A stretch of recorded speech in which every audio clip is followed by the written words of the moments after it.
So get ready with your notes copies, or on a header of every page, write down the date, subject, name, roll number, and section. So in the last class, we were seeing about the types of inheritance structures. Lastly, we had seen about hybrid inheritance structure. In hybrid inheritance structure, we have seen that there is an ambiguity problem that occurs in the child class. So in order to solve the ambiguity problem, the virtual keyword has to be used when we are performing the inheritance.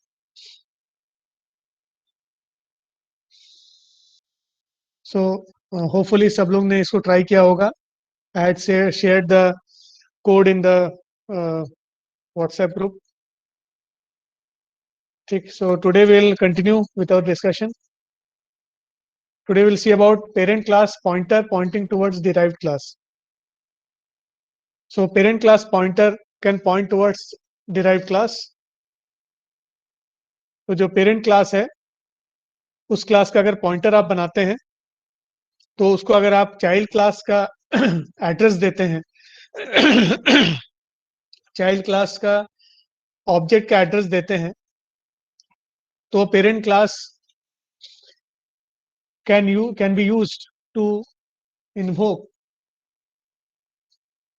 the members of the child class. अब यहाँ पे एक important point ये है that a child class pointer cannot have the address of a parent class object. तो parent class की तरफ वो point नहीं कर पाएगा child class का अगर object है. ठीक. Only parent class pointer, object pointer can point towards derived class objects. तो parent और derived मतलब जो parent और child class ये inheritance structure होना चाहिए तभी जाके ये possible है. So we can observe it by creating a pointer of the parent class object and assign it with the address of the child class object. So it is observed that if pointer of the parent class is assigned address of its child class, then also it cannot access the members of the child class object, although it can access the parent class members. ठीक. अब इसका क्या मतलब है? इससे ये मतलब है कि जो पेरेंट क्लास में जो भी आपने मेंबर्स डिफाइन किए थे, वो जो इनहेरिट होके चाइल्ड क्लास में आएंगे, सिर्फ उन्हीं मेंबर्स को वो पॉइंटर एक्सेस कर पाएगा इन द चाइल्ड क्लास. तो इसका एक एग्जांपल देख के मैं आपको बता रहा हूं. I am opening the coding screen.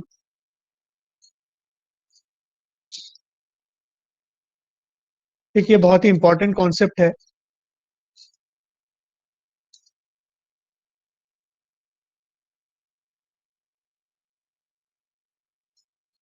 तो साथ साथ आप लोग भी जो है ये कंपाइलर ओपन कर लीजिए, ऑनलाइन कंपाइलर. इसका लिंक मैं फिर से शेयर कर देता हूँ चैट में.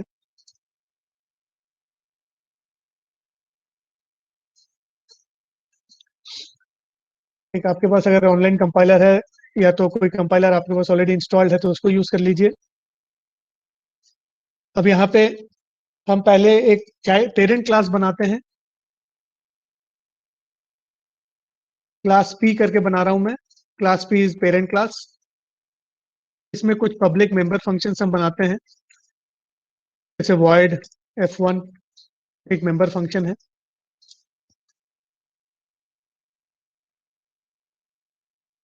ये f1 करके जो है ये कॉल हो रहा है बताएगा. एक फंक्शन है f1 in class P. Class P के अंदर पब्लिक मेंबर है f1. देन चाइल्ड क्लास बना रहे class C colon public P.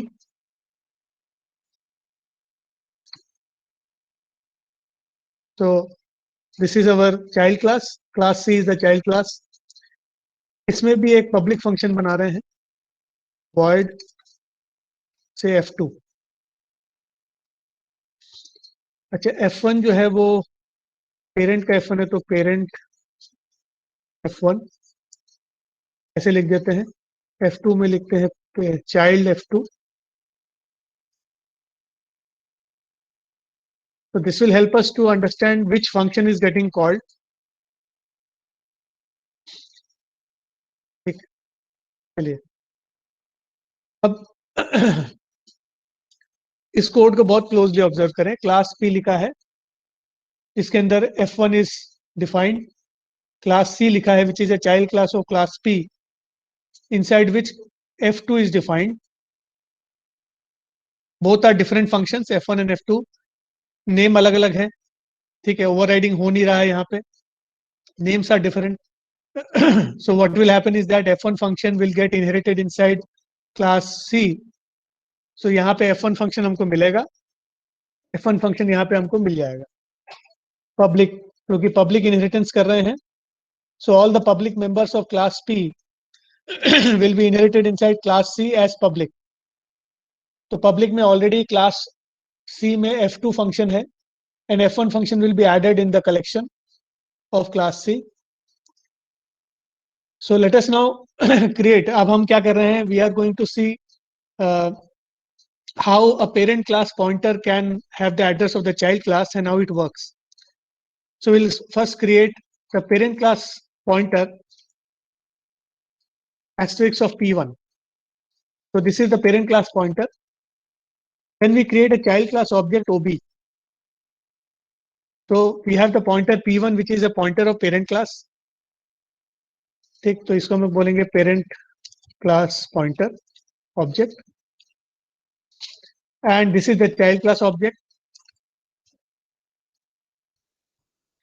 So we will now assign the address of the child class into parent class. So P1 equal to address of OB. So now parent pointer has the parent pointer pointing towards child class object. So the parent pointer is pointing towards child class object. So let us use the parent class pointer to access the members. Say F1 access किया, P1 arrow mark F2 access किया. So it is executed. अब observe करेंगे, अभी अपन ने slide show में जो मैंने आपको पॉइंट्स बताया था उसमें क्या दिखाया था कि the parent class pointer can be used to point towards the child class object, but a major observation here is that the parent class pointer cannot access those members which are not inherited inside the child class. It can access only those members which are inherited. तो parent class से जो inherit होके functions आ रहे हैं वही सिर्फ वो access कर सकता है. चाइल्ड क्लास के जो इंडिविजुअल जो उसके अपने फंक्शंस हैं वो एक्सेस नहीं कर पाएगा. तो यहाँ पे देखिएगा F2 को एक्सेस कर रहे हैं, उसमें एरर आ गया. F1 को एरर एक्सेस कर रहे हैं, उसमें कोई एरर नहीं है. इस वाले पॉइंट पे एरर है P1 arrow mark F2. The reason is very simple that F2 is not inherited from class P. Parent class से वो इनहेरिट होके नहीं आया है. वो चाइल्ड क्लास का लोकल फंक्शन है. तो इसलिए pointer P1 cannot be used to access F2. F1 access कर सकता है. देखिए यहाँ पे मैं एग्जीक्यूट करा रहा हूँ. F1 एक्सेस कर सकता है. पेरेंट F1 जो देखिए एग्जीक्यूट हुआ है. You can observe that the code of parent F1 is getting executed. So using the pointer of the parent class which is having the address of the child class, the pointer of the parent class can be used to access all the member functions which are inherited inside the child class, not the local functions of the local members of the child class. So only those members which are inherited from the parent class can be accessed by the pointer of the parent class. Although अब ये जो है observe ये करना है कि P1 के पास address of child class object है, तो P1 एरो मार्क कर रहे हैं, मतलब डी रेफरेंस करके हम लोग मेंबर को एक्सेस कर रहे हैं. तो ये कौन से जगह को एक्सेस कर रहा है P1 arrow mark? It is referring to the unnamed instance present in OB. ठीक है, P1 एरो मार्क जो है, P1 एरो मार्क जो है, this is actually referring to the unnamed instance of the parent class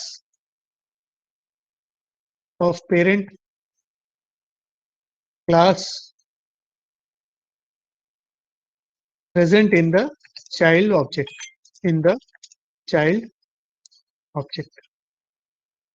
ठीक है। तो यहाँ पे जो P1 एरो मार्क हम यूज कर रहे हैं, it is actually accessing the unnamed instance present in OB. OB के अंदर जो P का जो पेरेंट क्लास का अननेम्ड इंस्टेंस है उसको एक्सेस कर रहा है, उसके अंदर का F1 को ये कॉल कर रहा है। इसीलिए parent class pointer can only access those members which are inherited inside the child class from the parent. So इसलिए P1 एरो मार्क F1 हम एक्सेस कर सकते हैं। होपफुली ये पॉइंट क्लियर है, इसमें किसी को डाउट है क्या? Because these are very important things that I am discussing. ये आपको इंटरव्यूज में भी पूछेंगे और बाद में जावा में भी ऐसे ही काफी कुछ हम लोग करने वाले हैं। So the idea is pointer of parent class is there, object of child class is there, pointer of parent class is having the address of the child class object, and pointer of the parent class is used to access the members present in the child class object, और वही members को access कर पाएगा जो parent class से inherit होके आए हैं। So is the points clear? इसमें किसी को कोई doubt है क्या? Any doubts? No sir. ठीक है, चलिए अब एक और मैं चीज एक और हम एक्टिविटी करके देखते हैं। पेरेंट क्लास में F1 is defined. What I am doing here is that I am going to redefine F1 here.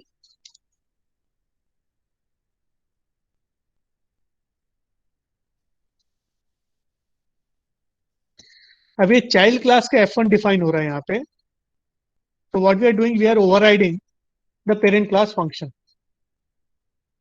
We are going to override the parent class function. So let us see the output. ये P1 arrow mark F1 करने से क्या output में मिल रहा है जरा देखे तो। देखा आपने आउटपुट में कोई चेंज आया क्या? Can you see any change in the output? No sir. बता रहा हूँ फिर से, इस कोड को आप लोग ट्राई करके देखिए एक सेकंड, मैं आपको शेयर कर देता हूँ। चैट विंडो में कोशिश कर रहा हूँ इसको शेयर करने का, अगर हो जाए तो ठीक है। हाँ हो गया है। चैट विंडो में मैंने शेयर किया है कोड को, उसको आप ट्राई करके देखिए। अभी देखिए P1 एरो मार्क F1 से जो है अब F1 फंक्शन को कॉल करने का कोशिश कर रहे हैं। F1 फंक्शन जो है वो कॉल हो रहा है, लेकिन ऑब्जर्व करेंगे चाइल्ड वाला F1 फंक्शन कॉल नहीं हो रहा है, यहाँ पे एग्जीक्यूट कर रहे हैं। तो observe that the parent class F1 is getting called. ठीक है, parent class F1 is getting called. So what is the reason, can anybody tell me? Although we have child class F1, लेकिन ये parent class के F1 क्यों call कर रहा है? Child class के फंक्शन को तो मतलब एक्सेस ही नहीं कर रहा है ना।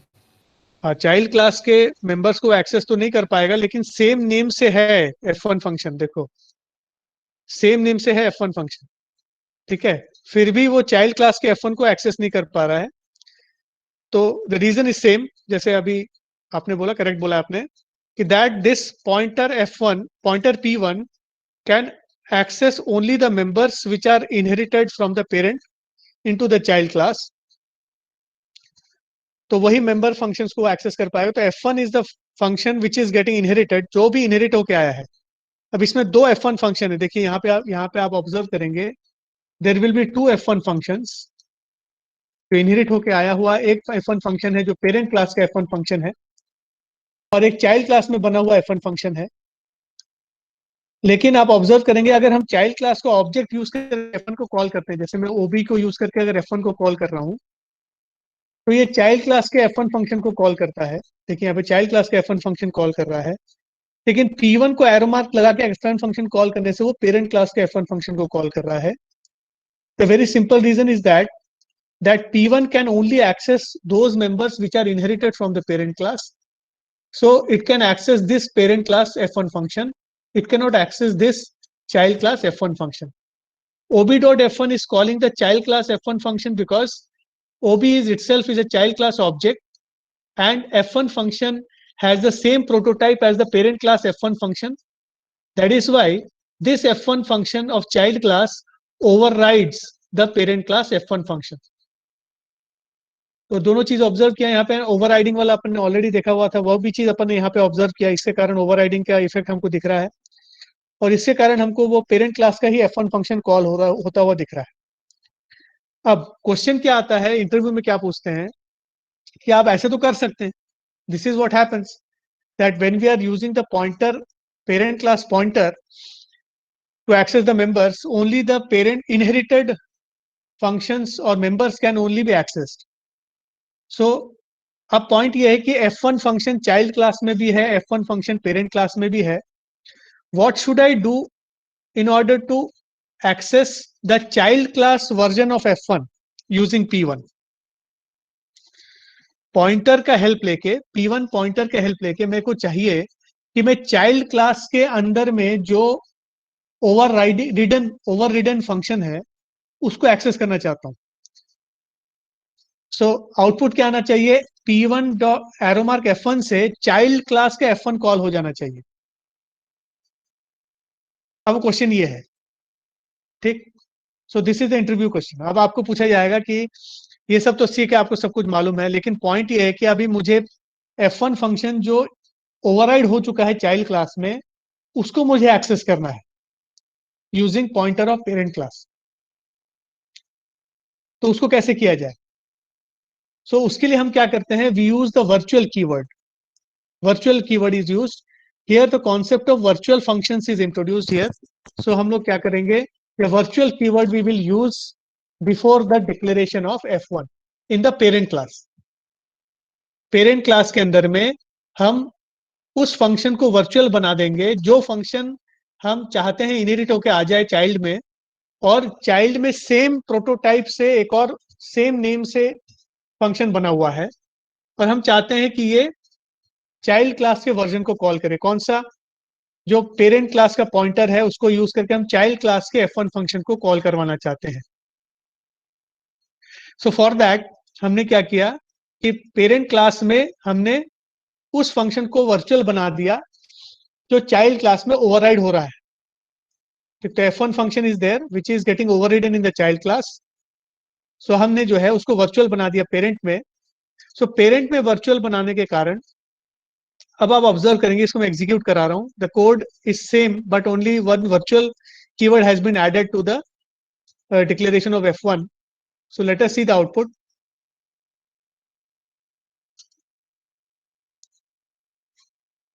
अब देखिए चाइल्ड क्लास का f1 फंक्शन कॉल हो गया है, ठीक है.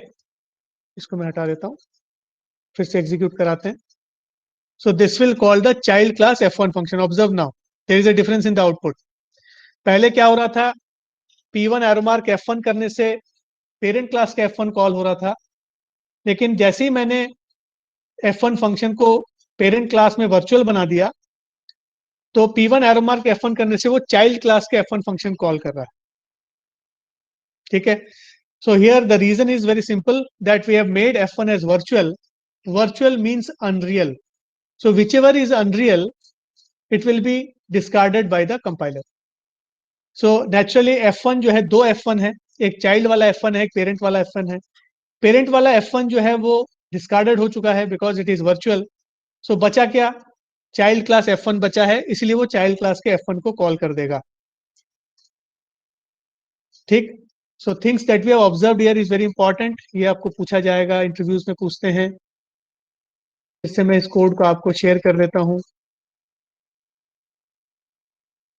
अब कोड शेयर नहीं हो रहा, आधा अधूरा कोड शेयर हो रहा है, ठीक है. मैं जो है I will share it in the WhatsApp group. तो इसमें किसी को कोई डाउट है, कुछ क्वेश्चन है क्या कोड में? मैंने व्हाट्सएप ग्रुप में डाल दिया है.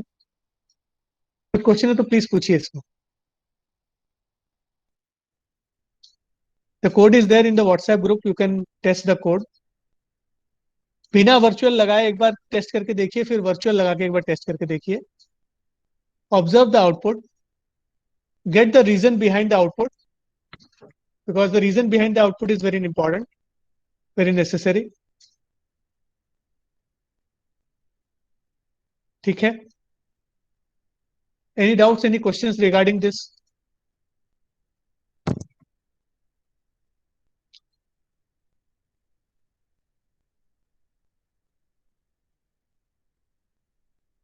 ठीक है?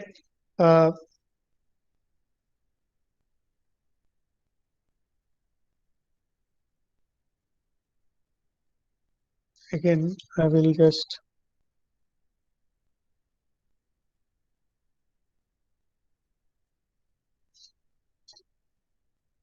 take. So this is the concept behind how a parent class pointer can be used to access the child class object members. Virtual functions is the way in which we do it. And when we talk about virtual functions, then we will talk about pure virtual functions also. अभी मैं pure virtual function के बारे में बताऊंगा. Virtual function का idea बिल्कुल clear है ना, क्योंकि तभी जाके मैं आगे बढ़ सकता हूँ. इसमें किसी को कोई डाउट तो नहीं है?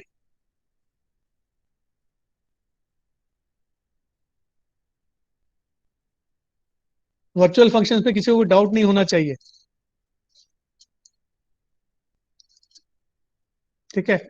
So any function which is declared as virtual is a virtual function. बहुत ही सिंपल है. Virtual keyword is to be used along with the declaration of the function, prototype declaration of the function. अभी हम pure virtual functions के बारे में discuss करेंगे. देखिए मैं टॉपिक भी लिख देता हूँ. Pure virtual functions. Pure virtual functions are those virtual functions which are declared virtual but assigned to 0. They are declared virtual but assigned to 0.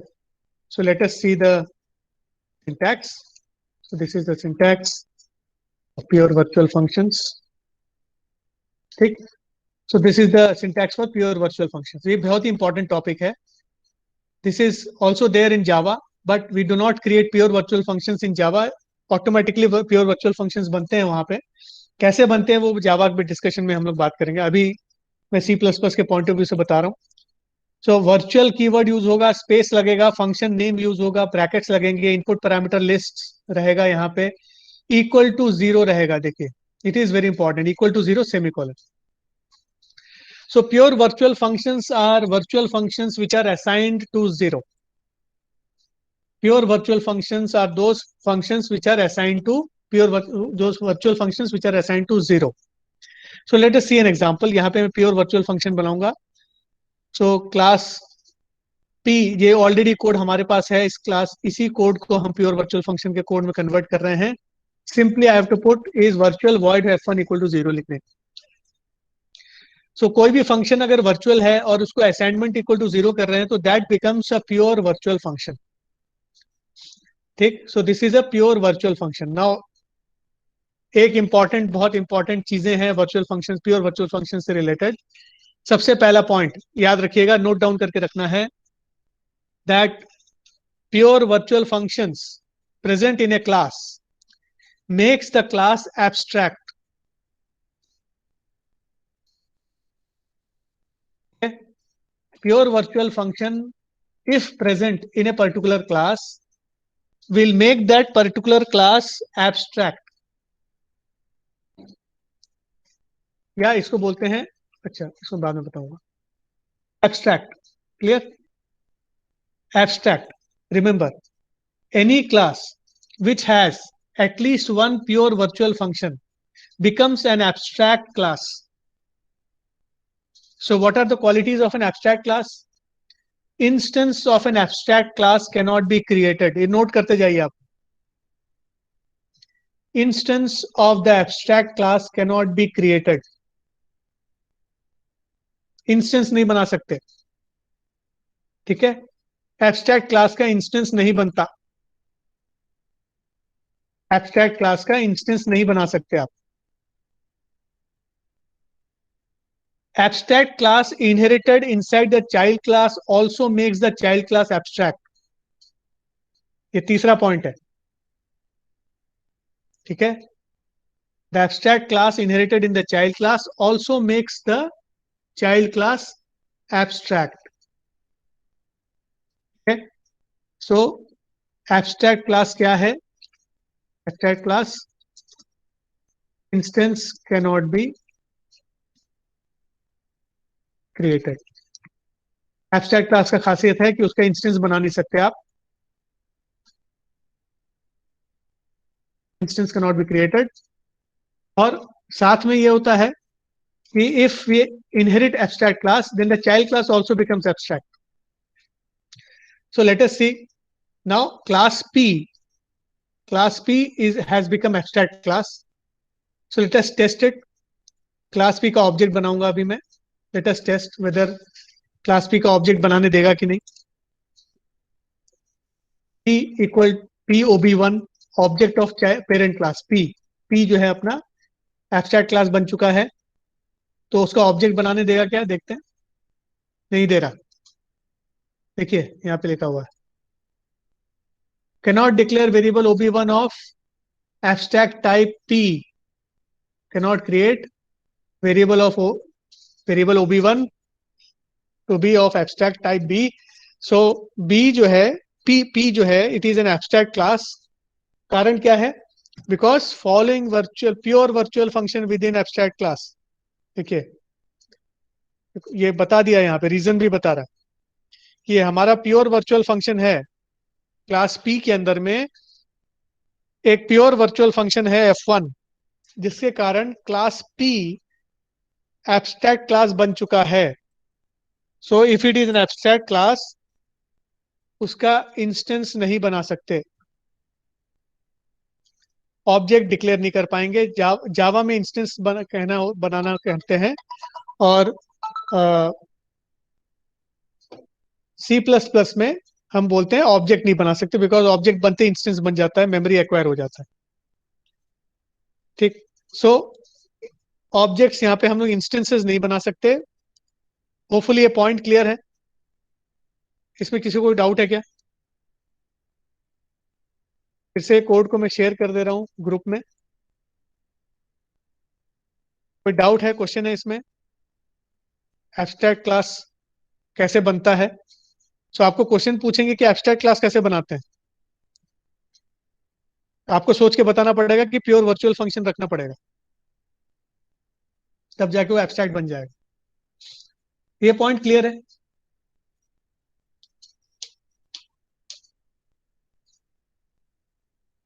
I hope the points are very simple and clear.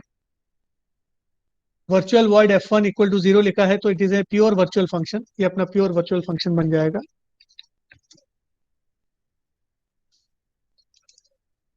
ठीक, से अपना pure virtual function है. So that's why class P is has become abstract.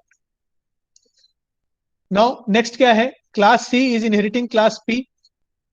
ठीक, class C is inheriting class P. अब मैंने code को थोड़ा सा चेंज किया है. F1 का डेफिनेशन मैंने हटा दिया यहां से. F2 का डेफिनेशन है class C is inheriting class P. ठीक है, अब मैं क्लास C का ऑब्जेक्ट बनाता हूं. ठीक है, P का ऑब्जेक्ट हम नहीं बनाते हैं, हम क्लास C का ऑब्जेक्ट बनाते हैं ob2. Let us see what is the output here. Again same error आ रहा है. देखिए यहाँ पे कैनॉट डिक्लेयर वेरिएबल ob2. यहाँ पे देखिए रीजन देख लेंगे. यहाँ पे cannot declare variable ob2 to be abstract type C. ठीक, कारण क्या बता रहा है कि जो पेरेंट क्लास है उससे प्योर वर्चुअल फंक्शन इनहेरिट होकर आ चुका है क्लास C के अंदर में. क्लास C के अंदर में जो प्योर वर्चुअल फंक्शन था पेरेंट के अंदर में f1, वो क्लास C में इनहेरिट होकर आ गया है. That is why class C का इंस्टेंस भी आप नहीं बना सकते. आप क्लास C का भी इंस्टेंस नहीं बन सकता. ठीक, अब यहाँ पे मुसीबत क्या हो गया कि किसी का भी इंस्टेंस नहीं बना सकते. फिर ये प्योर वर्चुअल फंक्शन का फायदा क्या हुआ? ये तो अजीब सा बन गया. ठीक, अब एक और पॉइंट इसमें ऑब्जर्व करेंगे.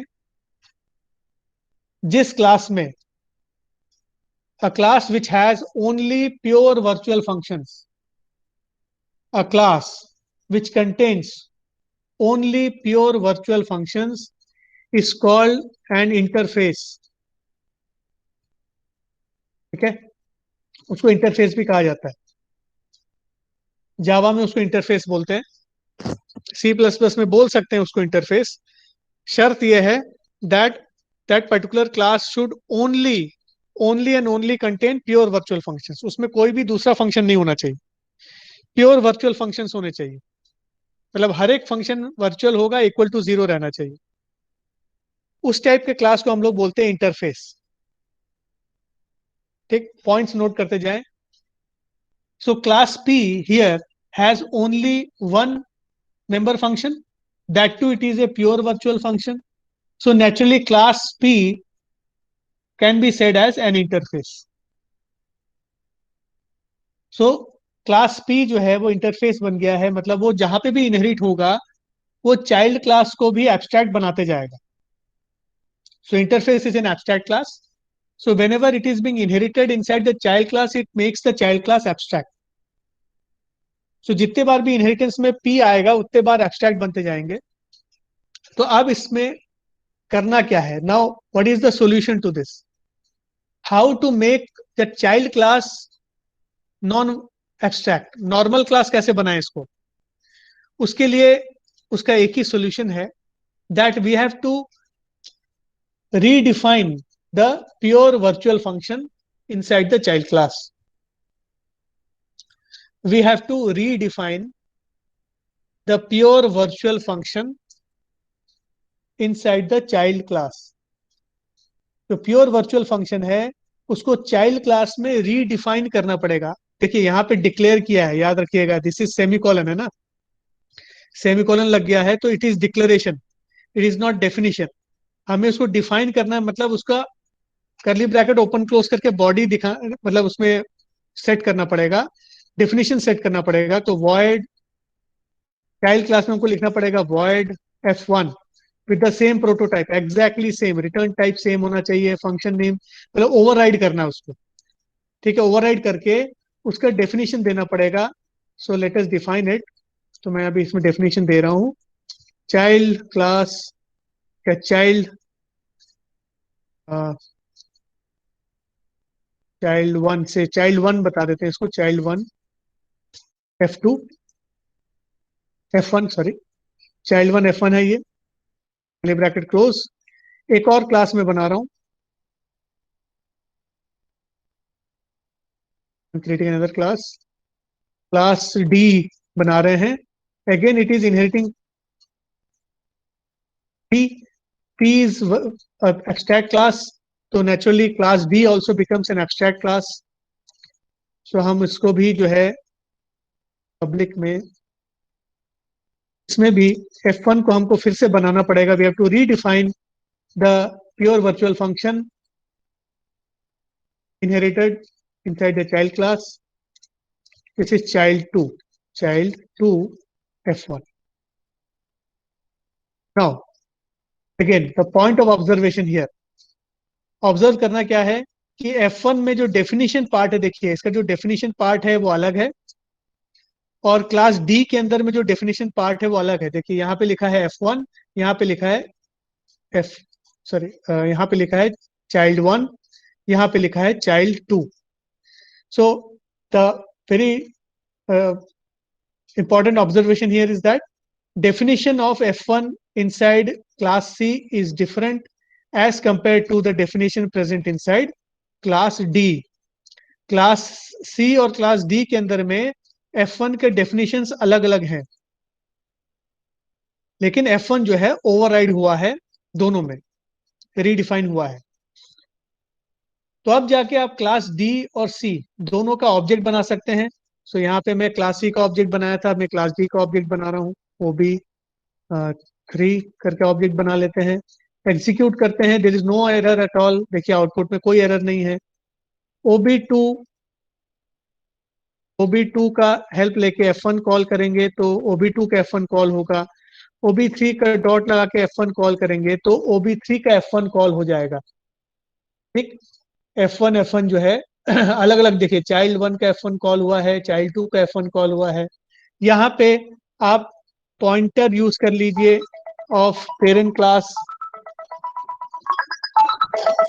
का पॉइंटर यूज कर लीजिए, पॉइंटर पी के अंदर में आप एड्रेस दीजिए OB1 का, और पी का हेल्प लेके F1 को कॉल करिए, फिर पी के अंदर में एड्रेस दे दीजिए OB2 का, और पी के अंदर से F2 को कॉल करिए। ठीक, इसको एग्जीक्यूट करवाइए। ठीक, सॉरी F1, F2 कॉल नहीं हो सकता, सॉरी F1 को कॉल कराएंगे। ठीक, सॉरी OB1 नहीं, OB2 OB3 है, OB2 एंड OB3। ठीक, सो ये जो है चाइल्ड का F1 कॉल कर रहा है, देखिए। ठीक, ये जो ये वाला F1 और ये वाला F1 जो है, ये चाइल्ड वाले F1 को कॉल कर रहे हैं। So now everything is working perfectly fine.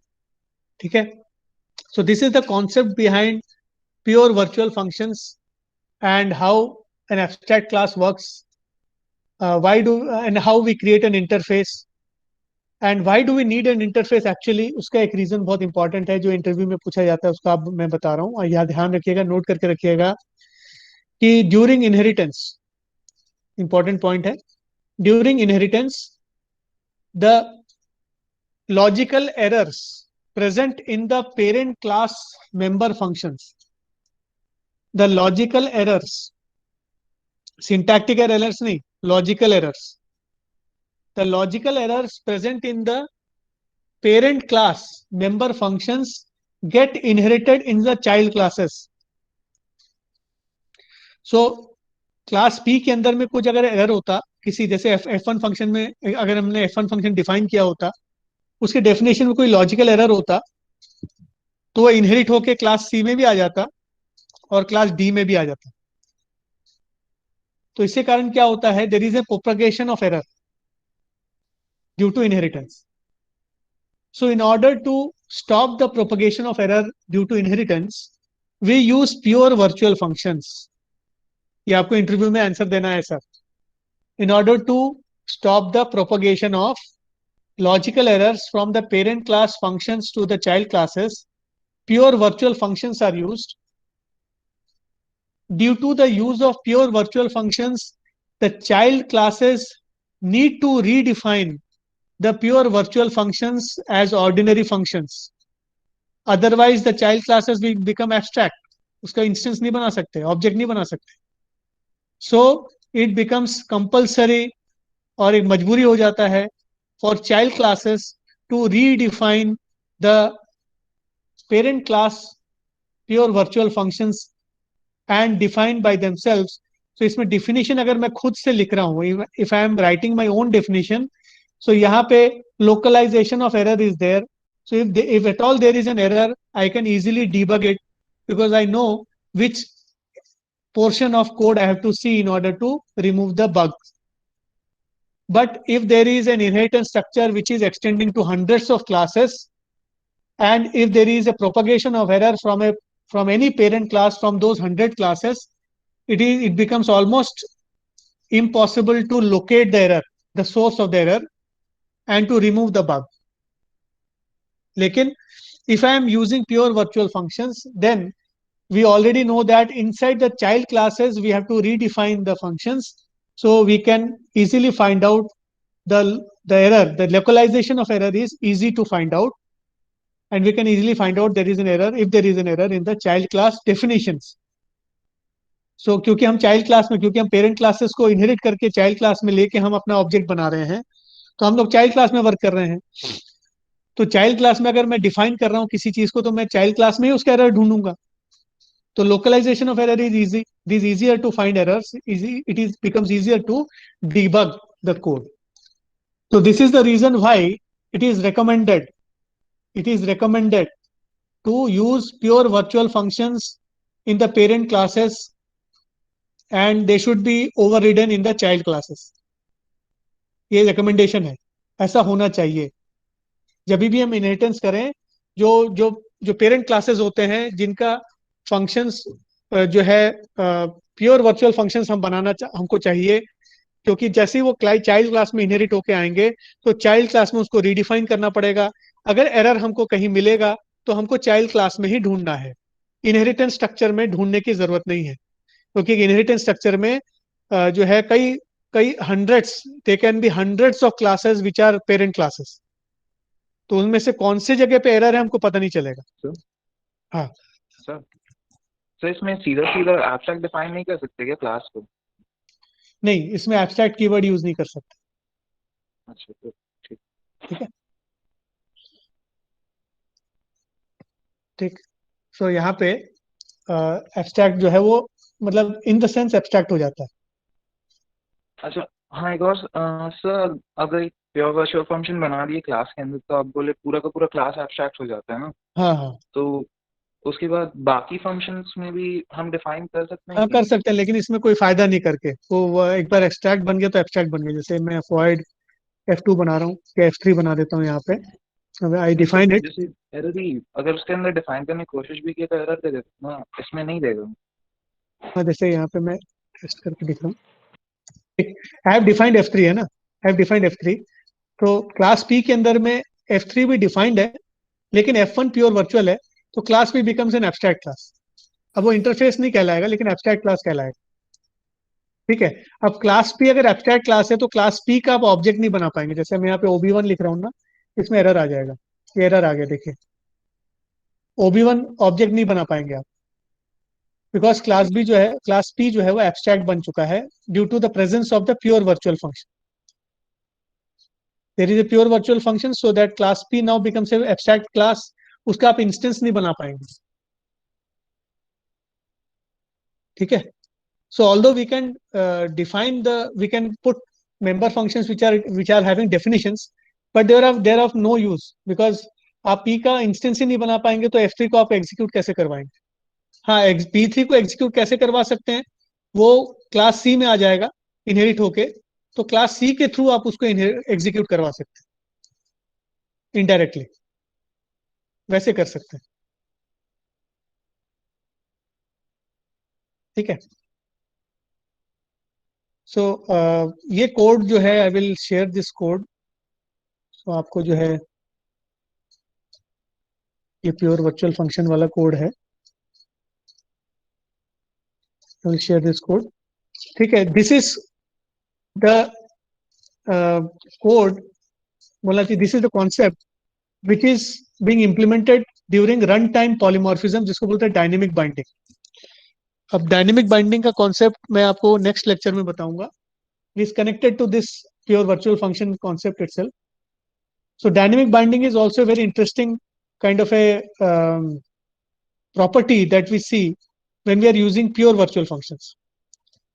So again, ये भी dynamic binding मैंने बहुत शुरू में जब we started the object oriented concepts, I told you about 9 object oriented concepts, out of which dynamic binding was also one of the very important concepts of object oriented systems. इसको runtime polymorphism बोलते हैं। We will see a very detailed example related to that in the next lecture. अभी तक जो discuss हुआ है, मैंने code जो है शेयर कर दिया है व्हाट्सएप ग्रुप में। Try the code, if there is any doubt please ask me.